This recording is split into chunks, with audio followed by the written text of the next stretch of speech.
Pegamos a lista das 20 ações mais queridinhas do investidor pessoa física aqui no Brasil para tentar entender uma coisa. Se a popularidade ajuda ou atrapalha. Exato. Será que essa popularidade toda é um sinal de sabedoria coletiva ou, na verdade, é uma grande armadilha? É uma ótima pergunta. E a primeira coisa que a gente bate o olho nessa lista, e assim já percebe, é que o topo está lotado de empresa que a gente chama de cíclica. Cíclica. O que isso quer dizer na prática? Na prática, que são negócios cujos resultados, sabe, dançam conforme a música da economia. Elas não controlam o preço do que vendem, nem os juros que afetam seus clientes. Ah, entendi. É um prato cheio para fortes emoções, o que pode ser bem perigoso, né? Principalmente para quem está começando a montar uma carteira. Então vamos começar por essa montanha-russa. No topo da popularidade a gente tem 3 gigantes: Banco do Brasil, Petrobras e Vale. Se o ponto em comum é essa dependência toda de fatores externos, vamos dissecar o caso do Banco do Brasil primeiro? Ele parece um retrato perfeito disso. Um retrato perfeito. A grande questão do Banco do Brasil é a sua ligação umbilical com o agronegócio. É um setor vital para o país, mas que vive de safras, de clima, do dólar, do preço da soja lá na China. É uma teia de variáveis, sabe? Incontroláveis. Exato. E a gente teve a prova disso agora, no cenário recente de 2025. O Brasil teve uma safra de soja espetacular, recorde. Parecia a notícia do ano. Que, em tese, deveria ter sido ótimo para o banco que financia o setor, certo? Exatamente. Em tese. Só que o preço da soja não acompanhou, caiu lá fora. E para piorar, aqui dentro a taxa de juros estava assim nas alturas, perto de 15% ao ano. A conta não fecha. Simplesmente não fechava para o produtor. A safra foi gigante, mas a receita não foi.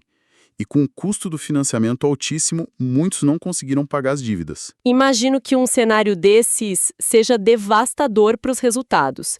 É aquele efeito dominó, né? O agricultor não paga e o banco arca com prejuízo na última linha. Exatamente. O impacto foi direto e fortíssimo. A gente está falando de uma queda de 50% no lucro líquido do banco. Foi um tombo enorme. 50%? Enorme. A própria empresa errou feio nas suas projeções para o ano, o famoso guidance, e não foi só isso. Com o risco de calote subindo, o banco teve que pisar no freio, ser mais conservador para emprestar.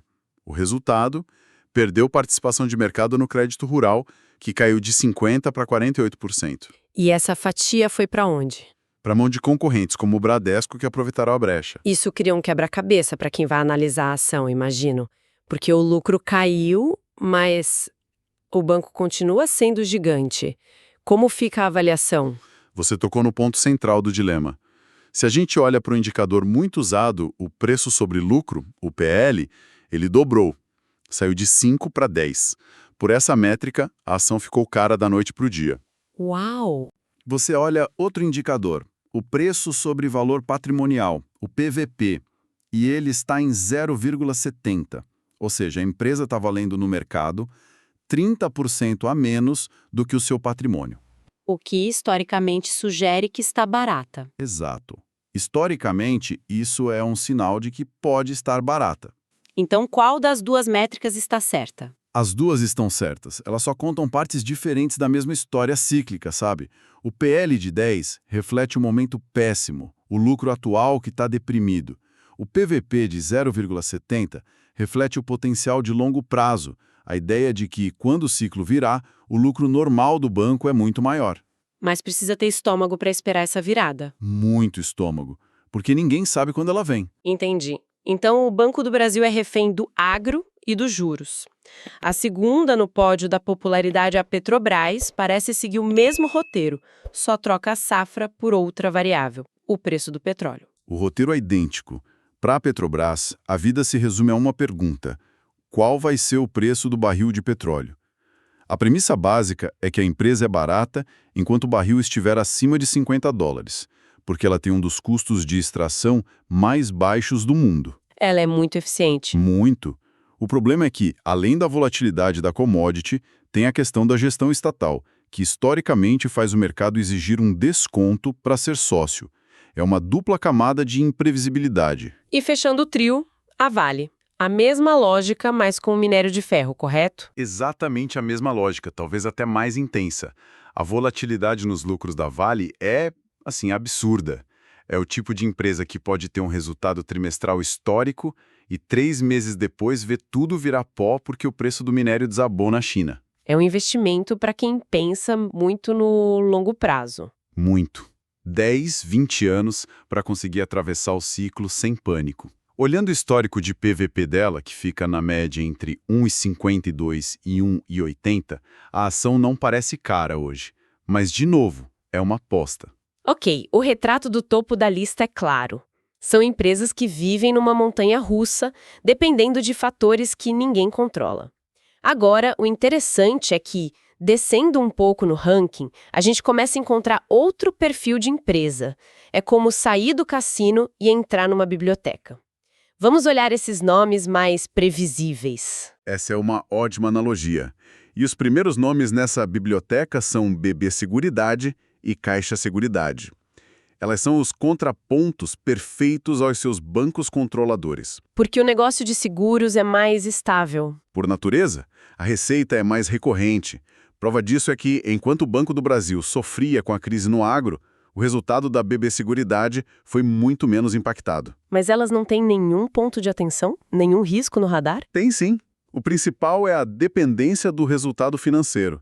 Seguradoras pegam dinheiro dos prêmios e investem, né? Principalmente em renda fixa.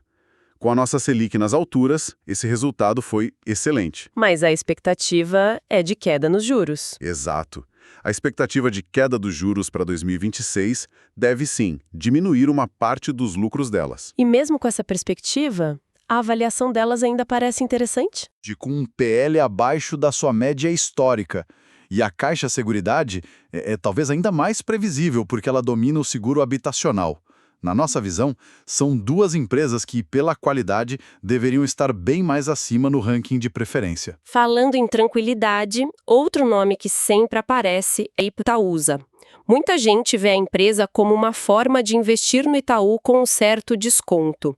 Esse raciocínio está correto? Em grande parte, sim. Cerca de 95% do resultado da Itaúsa vem do Itaú. Ela é essencialmente uma porta de entrada para o banco. E por ser uma holding, ela negocia com o que o mercado chama de desconto de holding. E esse desconto está atrativo. Hoje ele está acima da média histórica, o que a torna bem atrativa. Para um investidor com um perfil mais conservador, faz muito mais sentido começar por Itaúsa do que pelo Banco do Brasil, por exemplo. O risco é incomparavelmente menor. Certo. Agora, tem um setor que é quase sinônimo de previsibilidade e que também aparece com força na lista, o elétrico. Mas a gente sabe que setor elétrico é um guarda-chuva para negócios bem diferentes, certo? De forma alguma.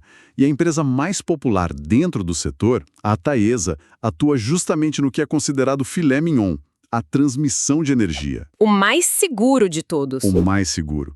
O modelo de negócio é fantástico. Pense nele como uma assinatura, sabe? A Taesa ganha uma receita fixa pela disponibilidade das linhas. Não importa se passa muita ou pouca energia, a receita está garantida. E é corrigida pela inflação. É um reloginho. Se é tão bom e tão previsível assim, imagino que não seja um negócio barato. Qualidade costuma custar caro. Esse é o ponto crucial.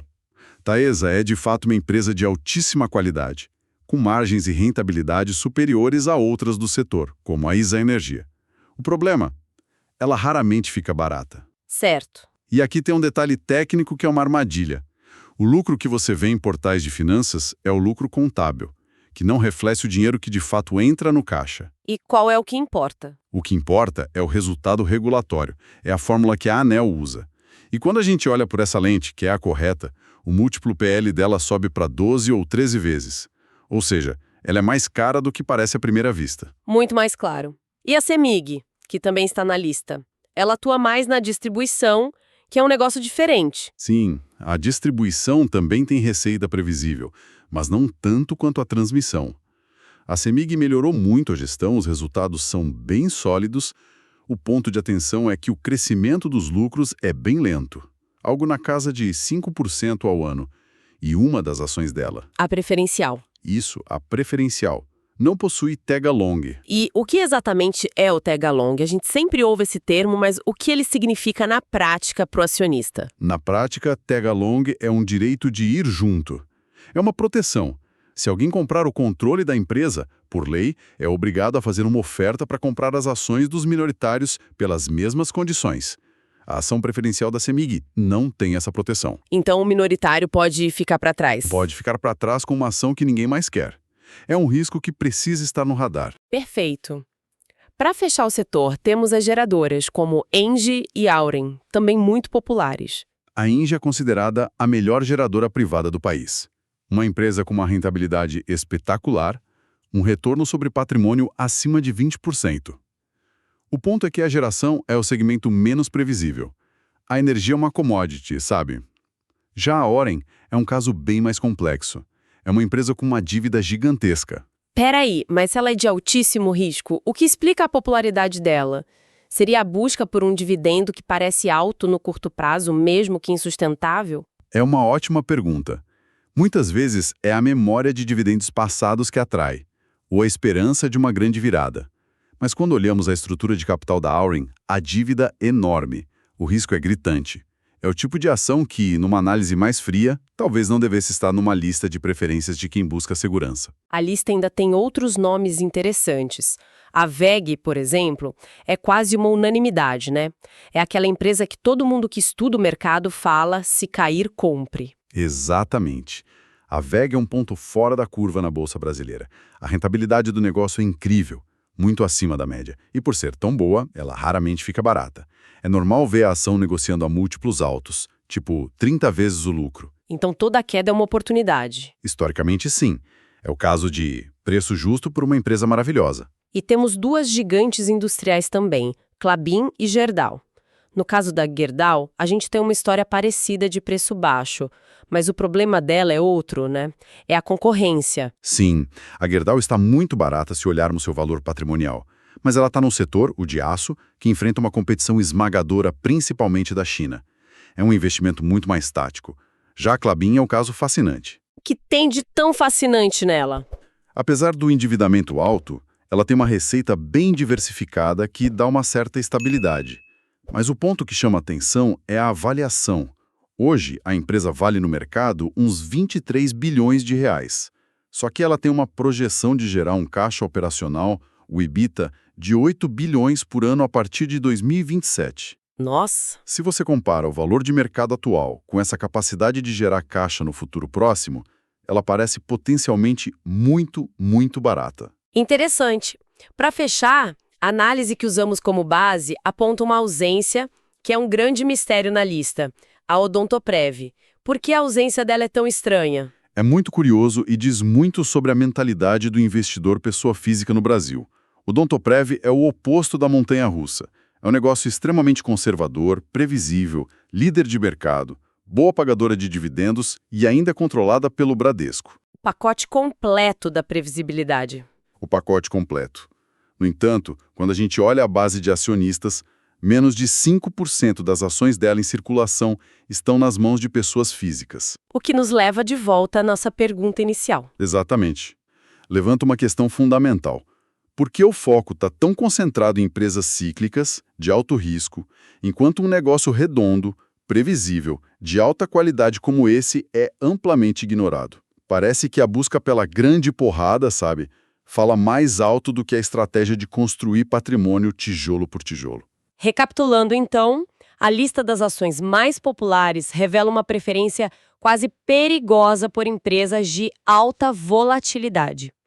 Fica claro que existe um abismo entre o que é popular e o que é previsível, entre o que gera emoção e o que de fato constrói patrimônio. Exato. E essa é a grande virada de chave que a análise propõe. Em vez de uma carteira que é uma montanha-russa, que tal uma construída para ser uma estrada bem pavimentada? A lista alternativa que surge dessa reflexão é quase o oposto da lista popular. Como ela seria? Ela troca a emoção pela previsibilidade. Teria, por exemplo, em primeiro lugar, Itaú ou Itaúsa. Em segundo, Taesa. Depois, Sanepar, super previsível. Em quarto, Caixa Seguridade. E em quinto, ficaria um empate entre WEG e BB Seguridade. Uma lista bem diferente. Completamente. E isso nos deixa com uma reflexão final.